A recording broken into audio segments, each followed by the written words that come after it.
Welcome to another episode of the Hustle Reports, guys. My name is Peter Helms. And I'm Suki. Today we have a very special guest. His name is David Carlson. He's going to talk all about steampunk, and also we're going to talk about how to get attention, right? We all love it. With all that and more on the Hustle Reports.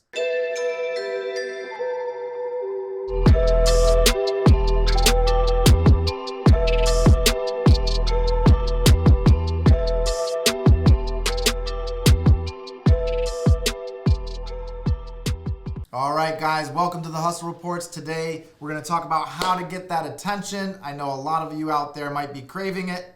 No, that's not what it's about. We're going to be talking about how to get attention in business, right? There's a lot of clutter out there. How do you get your brand in front of people when they have so much going on in their daily lives? We also have a very special guest. It's Steampunk's own David Carlson.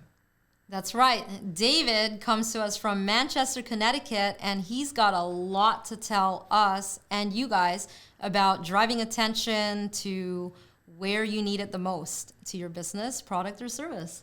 I want to draw some attention to that zuppa toscana that you made the other day. Ah, really? You liked it that much? Oh my gosh, this girl can cook, I'll tell you what. Yep, it's one of my secret talents, actually. I haven't cooked in a while, so I just thought it would be a really great idea to start again because it's a new year, and why not bring something back that's been a part of my life for a really long time. I'll tell you what, once I had that food, I just knew that I had found the most special cook ever. Really? Yeah, you cook really well. Better than the Olive Garden. I don't even want to say this, but because, Nana, I love you if you're out there watching this. I really, really do. And for years, I loved your zuppa toscana. But I tell you, you have to try hers. It's just a tad bit better. Yeah, so I use all real ingredients, and I have a little secret flavoring that I put into the soup. It's called love. Love? Yeah, there's love in every bite. Yeah. I mean, if you're a big SpongeBob fan, for you guys out there, you know what I'm talking about. And there was fresh kale in it. There was some really good sausage. I don't know where you got the sausage. That's a secret. I'm not giving that away. So Nana, if you're listening, sorry. She's actually Italian, and she moved down south. She snowbirded down there. Mm-hmm. And every time I go visit, I have to bring some fresh Italian pastries from Mazzucato's on Franklin Street in Hartford because they have some of the best. And they really miss it down there. They're Italians in the South, and there's not much of that going on.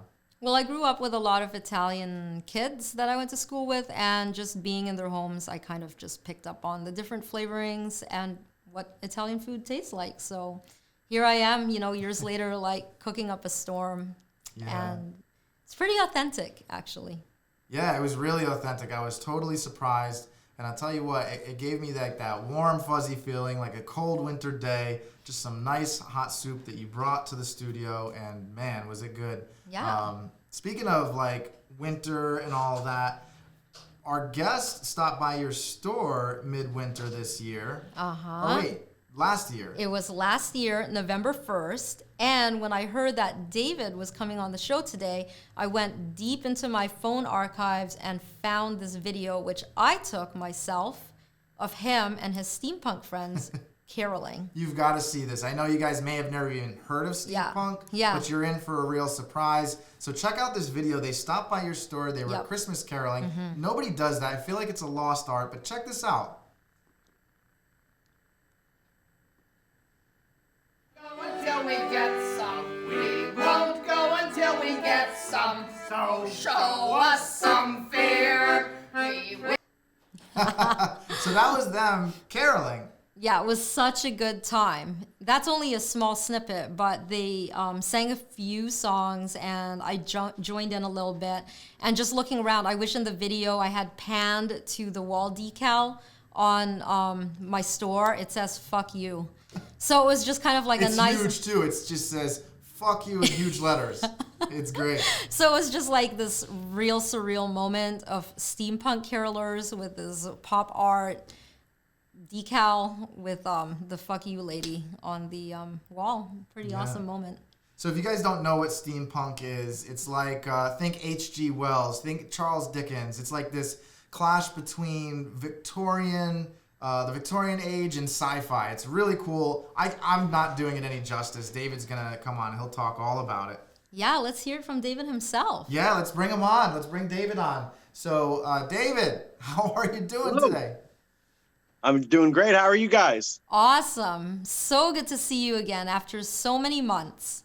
So good to see you as well. Excellent. I know I was trying to explain steampunk. Could you tell us a little bit about you, your business, and what steampunk is? Sure. I'll start off with who am I and my business. I'm David Carlson. I hail from Manchester, Connecticut. And I have a event planning group called Oddball Newt. And it's kind of a niche industry. I do steampunk events, photo shoots, and happenings. And I have a group that goes to my events called the Silk City Steampunk. Manchester is known for its silk. It's called Silk City. So I attached steampunk to it, made it be a local group that goes to the events that I do. Like I said, I do photo shoots, happenings, caroling. That was actually part of Halloween caroling. We weren't singing Christmas songs. We were singing Halloween songs. Oh, okay. That's why it offered fear instead of cheer. That's great. So what is steampunk exactly? I remember I was first exposed to it through an event you put on at the Cheney Hall. I was just kind of sitting behind the desk because that's part of what I do for the community. I volunteer my time to sit in this hall so different venues can come together. And usually I'm just there on my computer, but all of a sudden I just saw all of these folks come in dressed from head to toe in something I'd never seen before. Tell me about it. What is steampunk? Steampunk is, like what you said, the mixing of Victorian fashion or the Victorian aesthetic with aspects of sci-fi. Like you said, Jules Verne, H.G. Wells, Charles Dickens, H.P. Lovecraft. It imagines a reality where if steam was still in power, or if steam was still the main driving energy source, and it takes place around the Victorian era of 1865 to 1910. We like to incorporate the visuals of airships, of going on safaris, being mad scientists, being people of luxury and recreation with tea parties and stuff like that. We dress up with top hats, goggles, walking canes. The ladies will do wear their bustles and other dresses and stuff like that. And oftentimes they do the bustle hustle. What's the bustle hustle? I like it. So this is the hustle reports. You might have to teach me how to do the bustle hustle. I'm ready for this. Well, I won't embarrass myself right now doing it, but another time. Okay. What is it though? Maybe we can find. Maybe we can pull it up. I'm just kind of joking because the words rhymed. I don't know if we can find it. Is it online? Huh? Is it online? Something we might be able to find, or what do you think? No, I was just rhyming the two words together, hustle and bustle, basically parading in their dresses and stuff. Ah, so it's open to interpretation.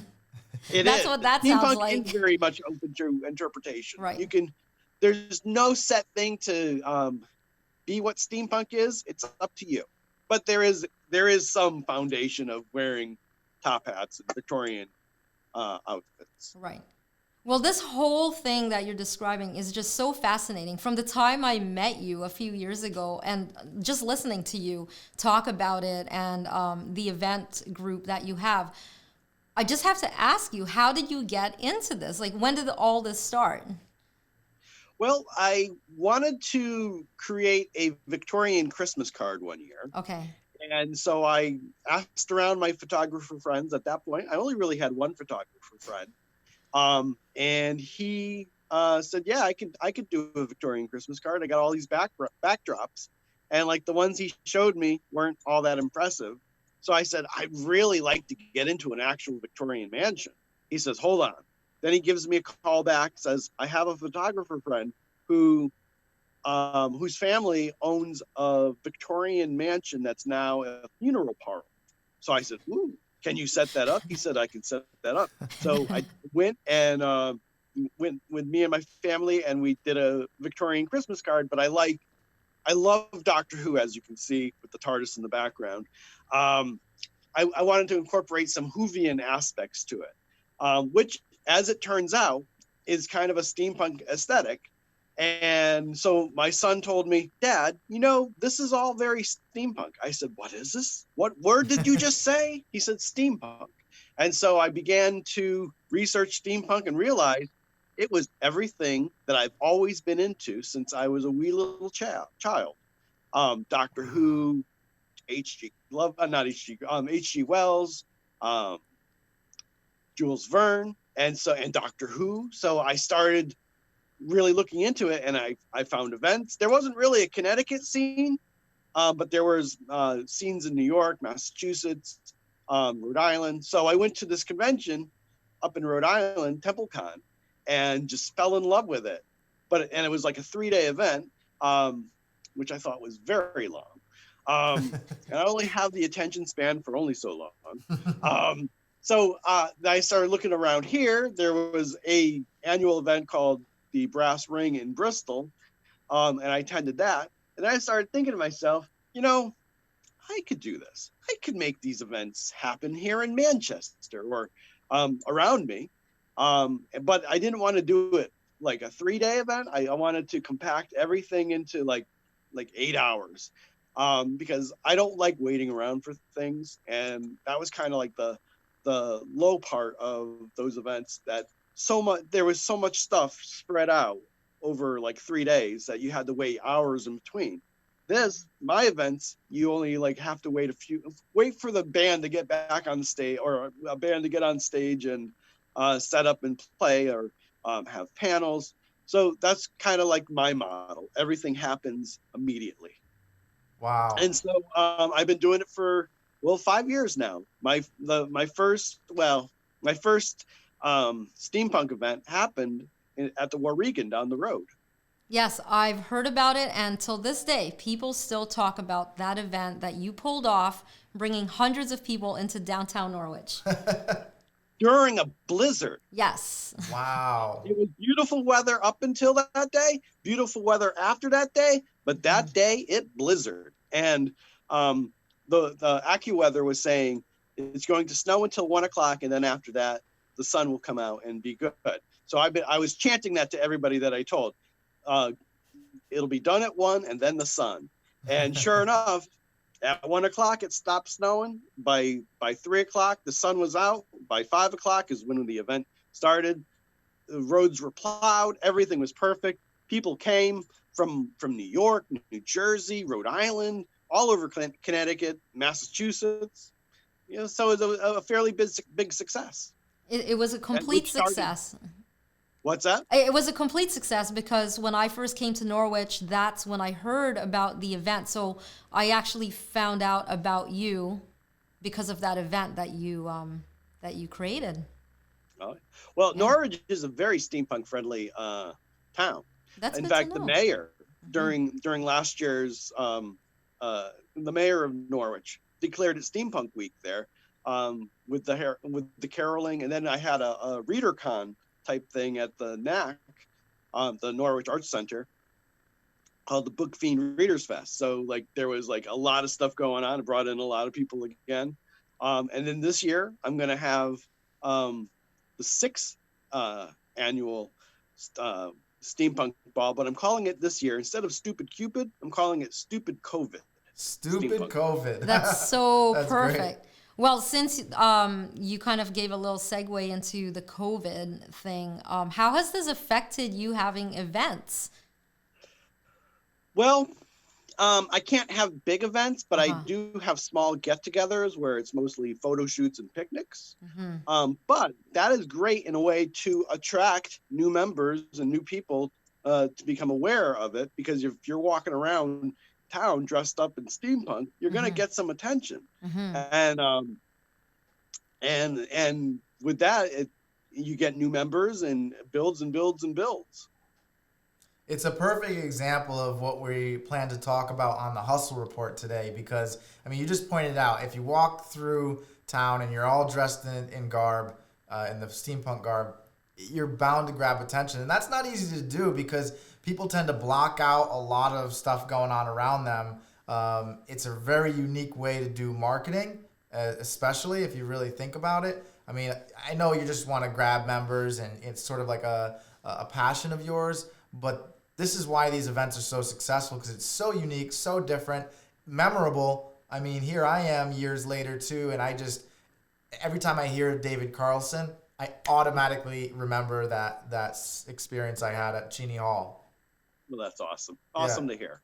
Well, there's another event that I know you started planning. It was a little bit in the works, but I think COVID hit. And still to this day, people come up to me and they're like, what's going on with the meatball stroll? And what even is that all about? So maybe you could talk a little bit about that. That was a really fun event. We did it with the First Friday group. Yeah. With Jill Fritsch. Yeah. She was the one that kind of suggested it. She was an early champion of my Oddball Newt productions.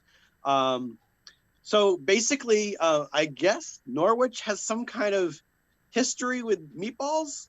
I'm not really entirely sure what that is about, but but they were very much excited to have all the stores or all the businesses that were involved offered meatballs to eat. And so we just kind of had we sang songs and walked around. Do you know what a Dalek is? I don't. What's a Dalek? It's a big robot. It looks like a salt and pepper shaker. Okay. We had a Dalek going around town with us. We were singing songs, going to stores, eating meatballs. We had hula hoopers. We had a hearse show up. I remember the hearse when you guys were doing the photo shoot in the back of it. That was done at the event I was at. Yep. Yeah, it's so cool. Yeah. Not too many people have access to a hearse, but I have access to 2 hearses now. 2 of them. And you started your business from taking a photo in a funeral home. What's that? You started your business from taking a family photo in a funeral home. That's true. I did. I never thought of the connection between the first photo and the hearses that I now incorporate. That's amazing. So we also like to ask some questions to our guests to kind of just understand more. Why do you do this type of business? What is it really that drives you to do this? I like creating something that hasn't been there before.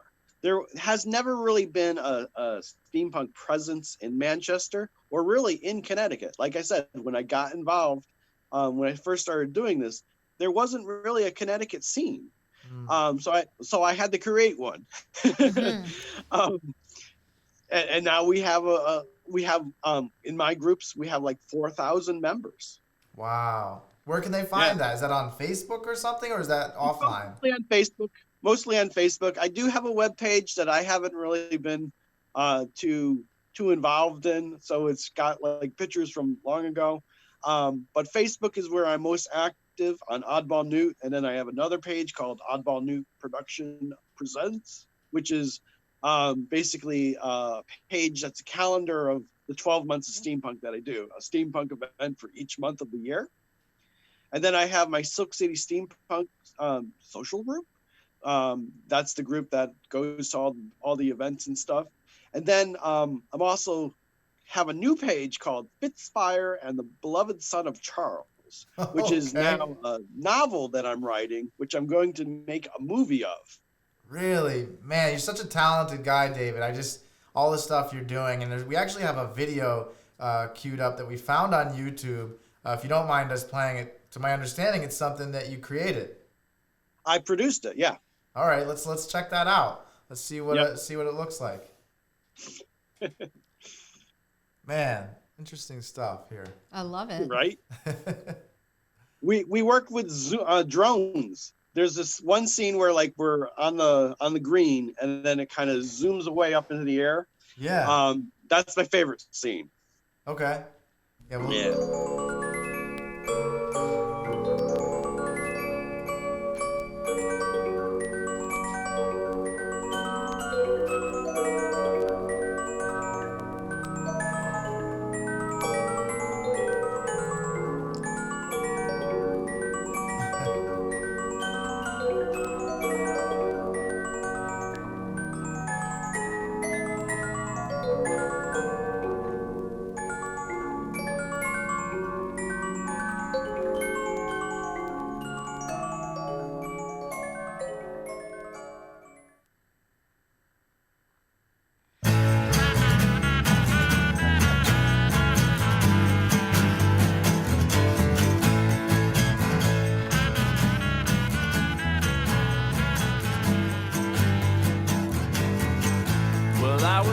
working part-time on the assembly line. My boss was Mr. Pertwee. He told me several times that he didn't like my kind, 'cause I was a bit too steampunky. It seems that I was busy doing something mostly nebulous, but different than the day before. That's when I saw her, ooh, I saw her, she clanked in through the outdoor. She wore a raspberry beret with goggles she found in a second-hand store. Raspberry beret. If her oil was warm, she wouldn't wear much more. Raspberry beret. I think I love her. Built like she was, she had the springs to ask me if I planned to do her any harm. So I put her in the gondola of my airship and we went flying over old man Tesla's farm. You see, now overcast days never turned me on, but Wardenclyffe and her, they just clicked. She wasn't wound tight, but I could tell by the way she loosed. She knew how to get her kicks. She wore a raspberry beret with goggles she found in a second-hand store. Raspberry beret. If her oil was warm, she wouldn't wear much more. Raspberry beret.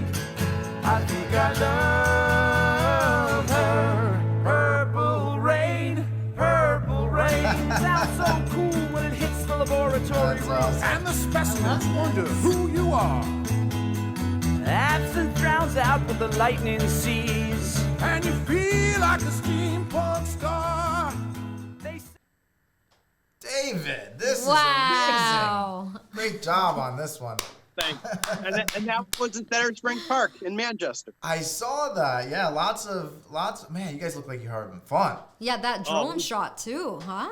Yeah. How about that? It was one of the hottest days of the year, and we were like sweating in all our wool and stuff. Nice. Wow, that's awesome. If somebody wants to watch the full video, what do they look for on YouTube? Professor Adam Smasher, and it's the Raspberry Beret. Nice. Awesome. Yeah, this is pretty cool. Yeah, I like the introduction also. Yeah. Kind of look like Star The Wars. Eternal Frontier, which is the band that did it, are amazing dudes, very talented folks, and they've been early supporters of Oddball Newt from the get-go. I did a photo shoot like 6 years ago, and John, Professor Adam Smasher, he came to the photo shoot, and we kind of bonded right then and there, and so we knew we were going to do lots together. I figured it was just going to be photos. Now we do events.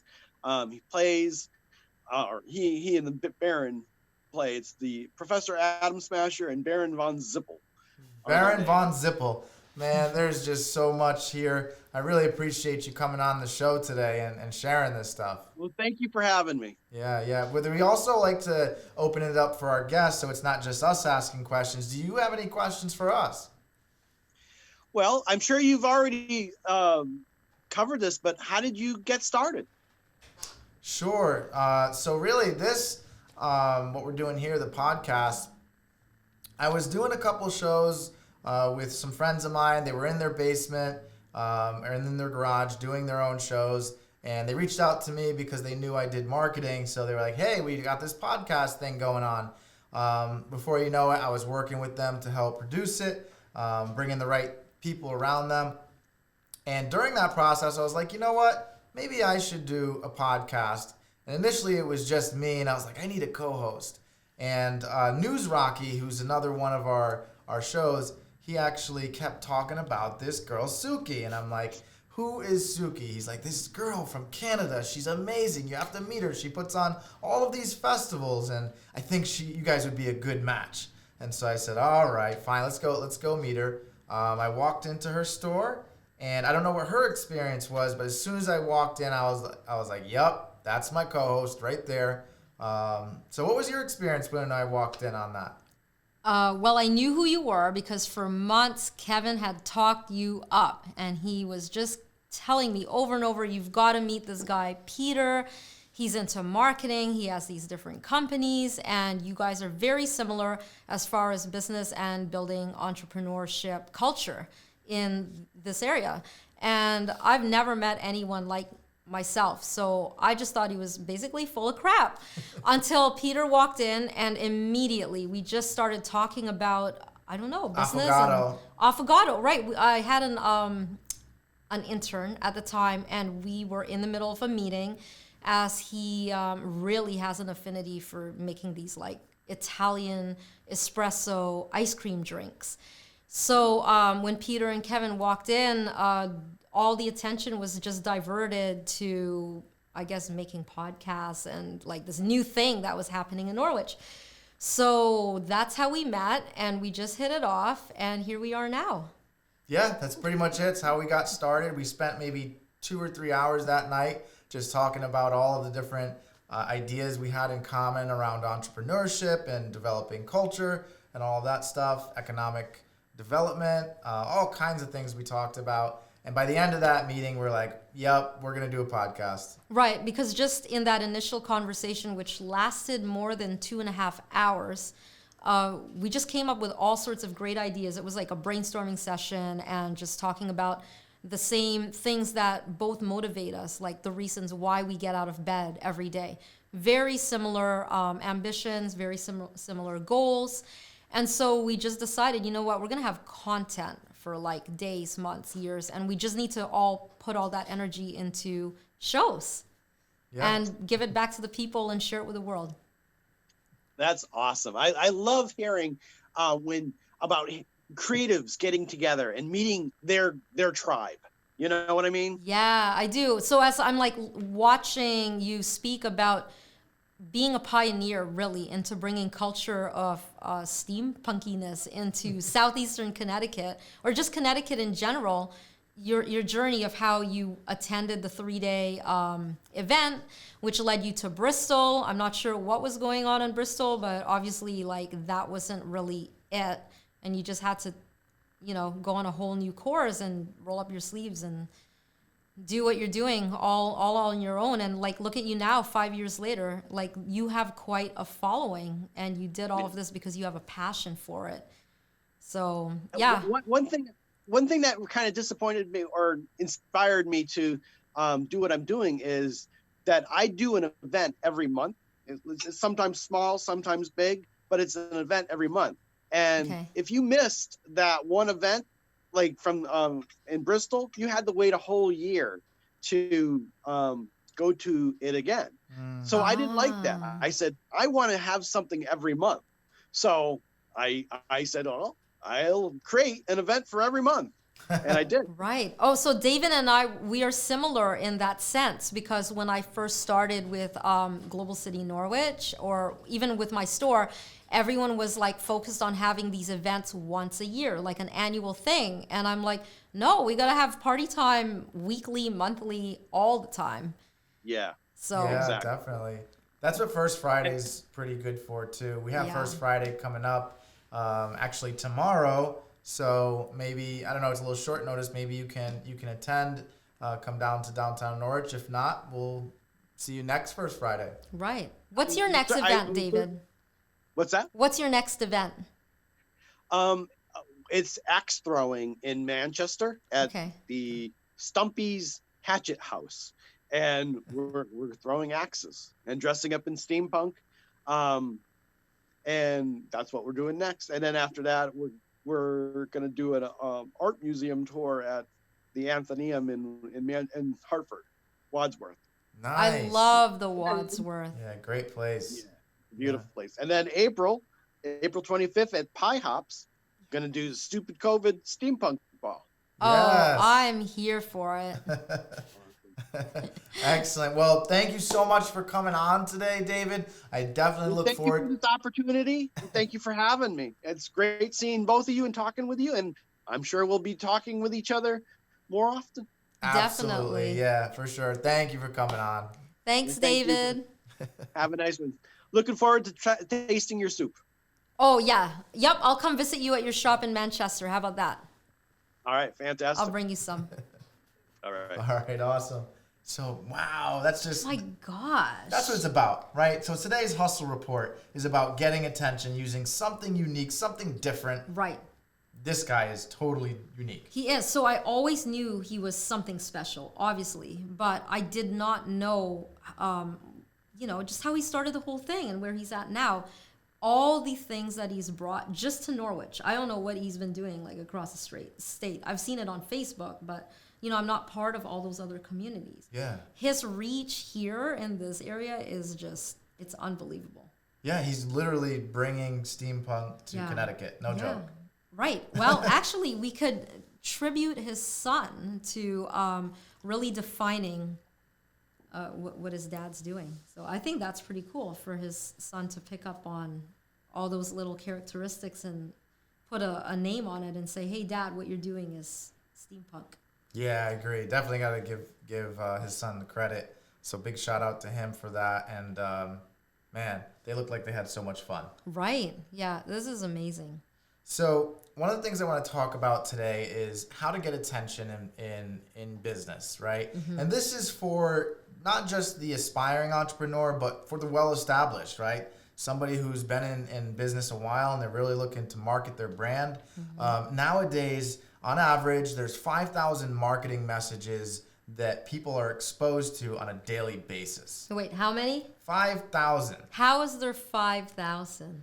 Because everywhere you go, there's a marketing message like hustle juice. You walk down the street, you're seeing ads. You jump in the car, you're hearing ads. You pull out, and really, it's these right here. Think about how many notifications come through. Mm-hmm. Or if you just go onto social media, which you're watching this on now, you're exposed to all kinds of brand messages. Right. I could see that. So even if you're standing in line at a grocery store and you just look around at all the people wearing all different types of clothing. I mean, you're going to see brand labels on hats, jackets, patches, watches, shoes, socks. Oh, face masks. Face masks. Absolutely. Yeah, face masks are a walking advertisement. They are. I've seen everything and anything from pop stars, whatever, Madonna, to sport teams like the Patriots, to Wu-Tang Clan.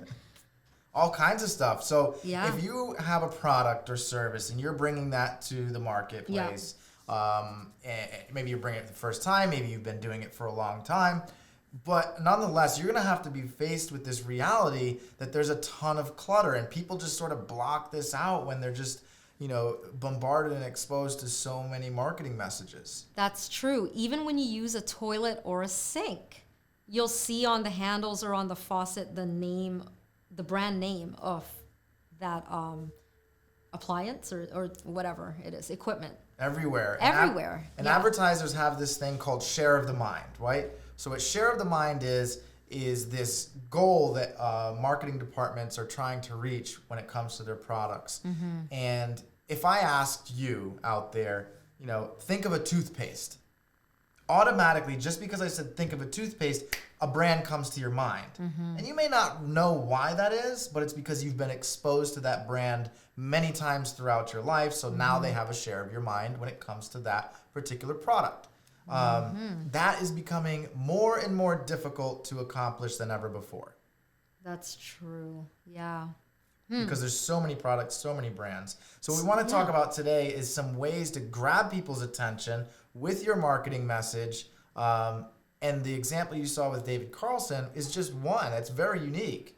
Right. It seems like everyone's just fighting for attention at the end of the day, right? Isn't that what it is? It's exactly what it is. And at the end of the day, you can't even talk about why your product or service is so special until you grab people's attention. Is the number one goal in business is to get people's attention first. That's true. So I think today we're going to focus on 5 major things in order to grab attention, how to get attention using your value proposition. Sometimes the value proposition or the unique value proposition is called the unique selling point. So you'll find that it's interchangeable. There's the USP or the UVP. So, for example, what that literally means in like layman's terms is that what makes you so much different than everybody else out there? Right. We could use David as an example, right? Right. I mean, because he really stands out. What makes him different compared to somebody else who's planning an event? Right. Well, first of all, when he walks into a room or anywhere, really, when he steps out of his car, he steps out of his house, he's dressed from head to toe in a steampunk outfit. So right off the bat, his appearance alone makes him stand out, and it's an attention getter. I mean, if I was walking through the Walmart parking lot and I was just looking at all these people with their shopping carriages, and I see this guy in this bright yellow jacket with goggles and a top hat, I'm looking at him. That's not. right. I don't care about the lady with her kid and you know, the dad with his dog food. I'm So- like, who is this guy? One of the things you want to do is to get personal, right? Find something that's going to interest people. What's going to hook their interest, which, you know, this guy does pretty good, the whole aesthetic of it. Yeah. And then he starts talking about what steampunk is. And in that, it kind of brings you back to childhood for a lot of people. Like a lot of people remember the Charles Dickens books or the Jules Verne. Oh, or, like nostalgic it's stuff. Yeah, that nostalgia. So Mm-hmm. it's very personal to people on like a deeper level. So one thing you want to do when you're coming up with a product is try to find ways that will grab people's attention in ways that will interest them. Not just what you think is great, right?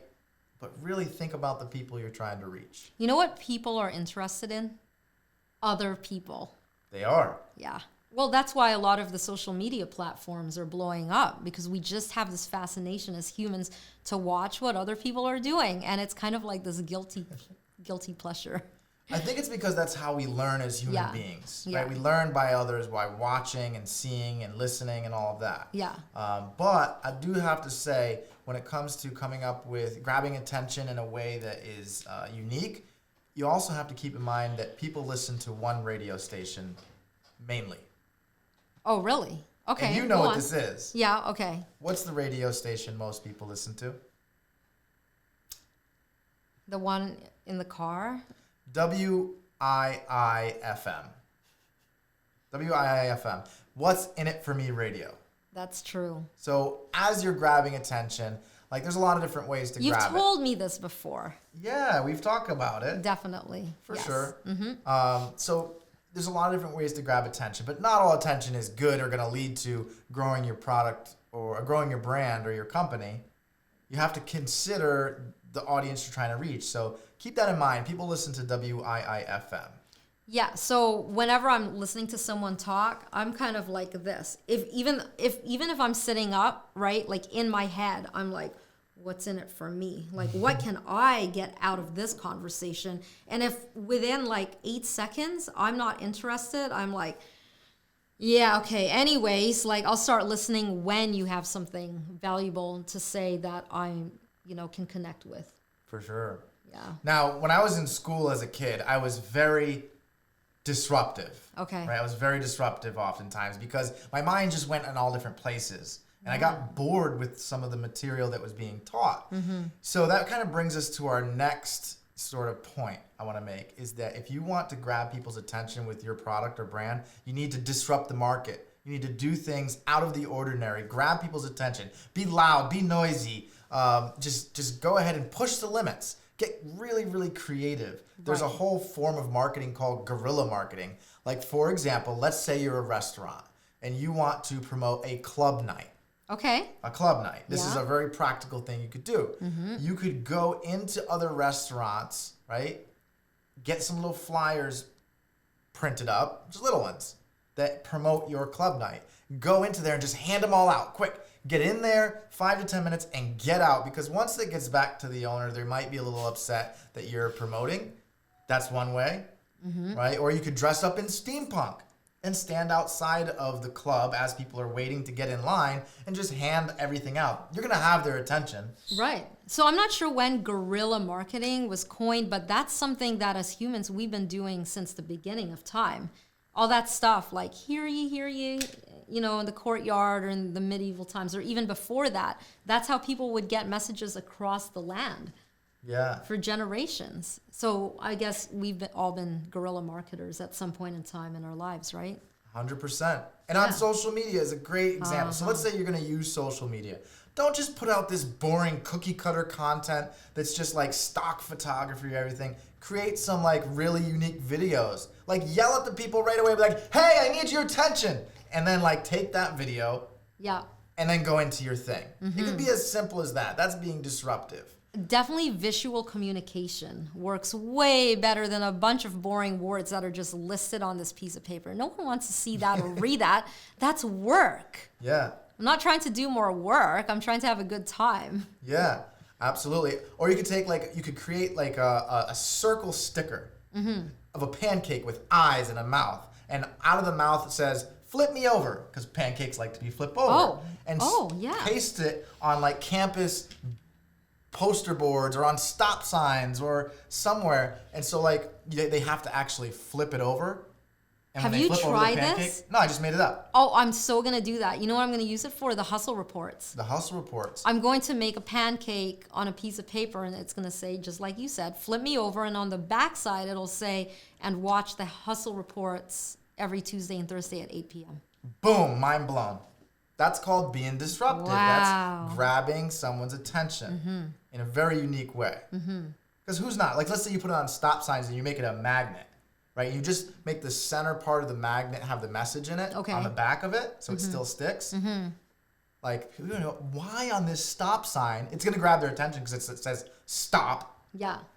And they're What if gonna you flip it say, over. okay, what if there's a link and it says like free pancake party, but there isn't actually a pancake party? The link just takes you back to a message where it's like, watch the hustle reports every Tuesday and Thursday at 8. Is that bad? No, why not? Like, you got to cut through the clutter. People's attention is spread so thin nowadays. As long as when they click on that link and there's no actual information for the pancake party, I can just write, haha, just kidding. I just really wanted you to click on this link. Is that okay? No, because you have to add value at the end of the Okay. day. This can go south. Okay. You don't want to really piss people off because if you do grab their attention, it should be worth it for them. So, remember, Well, I people- want them to watch the show. Okay, that's why we always provide practical advice to you guys, and we don't just kind of pie in the sky talk about, lofty ideas. We want to give you some real useful information. So even when we're talking about these different points of how to grab attention, if you really get thinking about some of this stuff or use the tips that we're giving, you probably should see some growth in at the very least in the leads that come to your business. Yeah, I think so. Everything that we've talked about, I've definitely put it to use over time through trial and error. And so this is just like the best of the 5 components of how to get attention. Sure. So here's another one. If you want to stand out, be outstanding.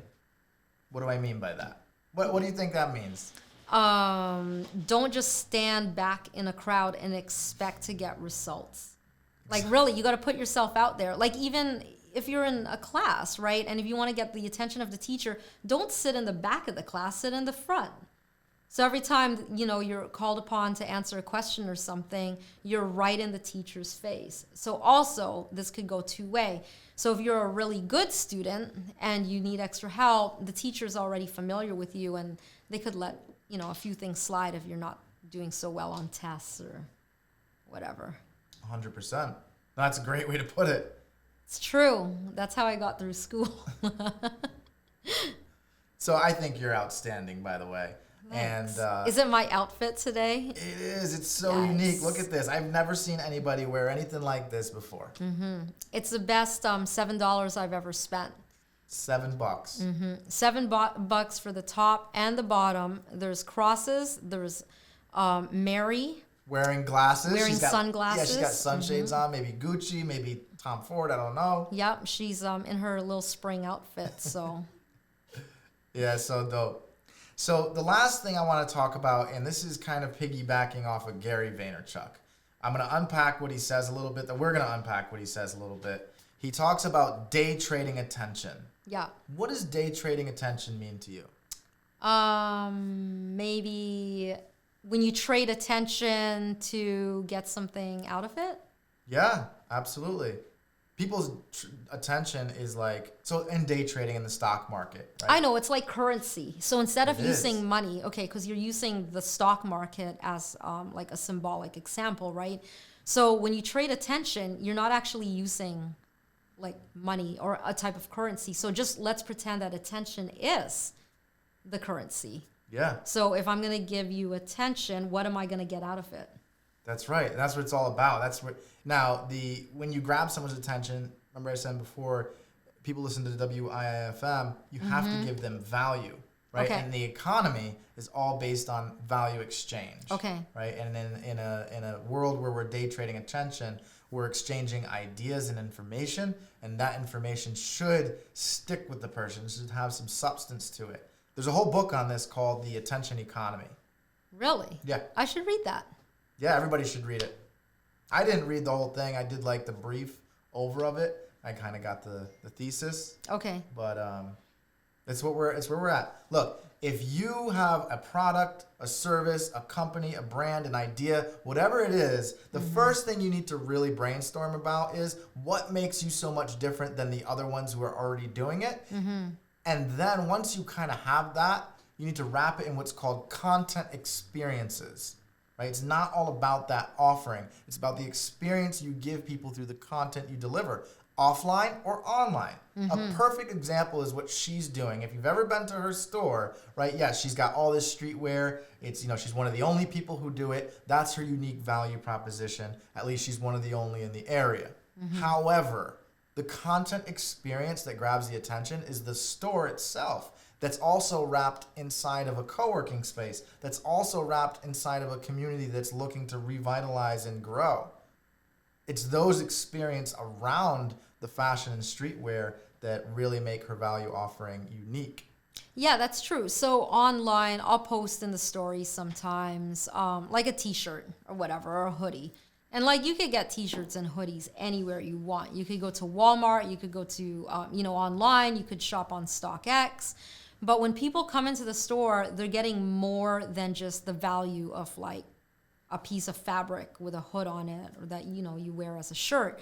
So they're getting like the music, the customer service, the experience, and kind of like this neighborhood gritty feel, but it's, there's like lights. So within the store that really bring out this ambiance or this vibe. And so everyone that has come in has agreed, or they've at least told me that this is more than just coming in here and buying like a piece of clothing.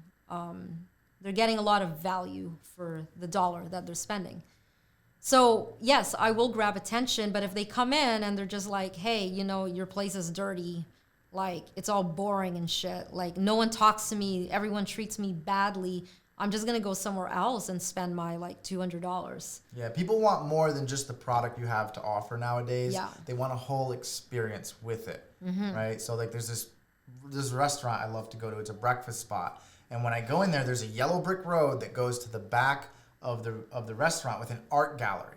That's in there. so cool. Yeah, it's so dope. I've never even been to anywhere like that. Only in my dreams, It is like a dream. if I'm hallucinating. Yeah, it's just amazing. There's all kinds of art throughout the place. It's got a very unique feel to it. The food is great prices, all of that stuff.